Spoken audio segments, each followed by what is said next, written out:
साम्राज्य न्यूज, सामान्यांचा असामान्य आवाज। महापालिकेची आगामी वर्षात होणारी निवडणूक आणि 5 वर्षात महापालिकेकडून निधी न मिळाल्याने महापालिकेतील गटनेते निधीची पळवापळवी करत आहेत। यापूर्वी महापालिका भाजपा गटनेते श्रीनिवास कर्ली यांनी अनुसूचित जमातीने नागरी वसाहत नसताना कोटींचा निधी सुचवला। त्या कामास पालकमंत्री दत्तात्रय भरणे यांनी कात्री लावली। महापौरांनी 50 लाखांचा निधी मागितला असता त्याबाबत पालकमंत्र्यांनी मौन बाळगलं। 20 फेब्रुवारी रोजी महापालिका सभागृहात तातडीने 4.5 कोटी निधी मंजूर करण्याचा घाट घालण्यात आला। त्याला नगरसेवक सुरेश पाटील यांनी हरकत घेत समान निधी द्या, अन्यथा पालकमंत्र्यांची गाडी अडवू असा इशारा त्यांनी दिलाय।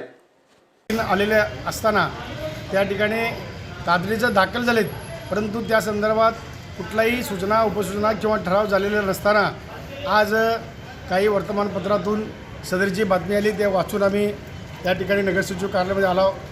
नगरसचिव कार्यालयामध्ये दाखल झालं आहे असं दुटप्पी भूमिका माननीय नगरसचिव साहेबांनी घेतलेलं असताना या ठिकाणी जे कोणी आपलं स्टेनोग्राफर प्रोसिडिंग करणार आहेत शेवाळे त्यांना बोलून विचारलं, विषय दाखल झालेले आहेत, परंतु विषयावर इतिवृत्तांतामध्ये कुठलंही नोंदी त्या ठिकाणी झालेलं नाही।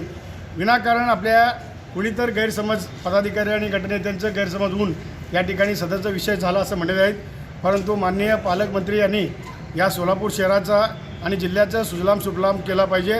असं असताना फक्त काही महानगरपालिकेचे पदाधिकारी आणि विरोधी पक्षनेते आणि गटनेते यांना धरून जर असं विषय करत असतील तर पुढच्या वेळी आदरणीय पालकमंत्री ज्यावेळी येतील त्यांना निवेदन देऊ। जर सर्व सोलापूर शहर आणि जिल्ह्याचं कामकाज व्यवस्थित करत असेल तर आम्ही त्यांच्या पाठीशी राहू, नाहीतर त्यांना रस्ता रोको आंदोलन करण्यात येईल।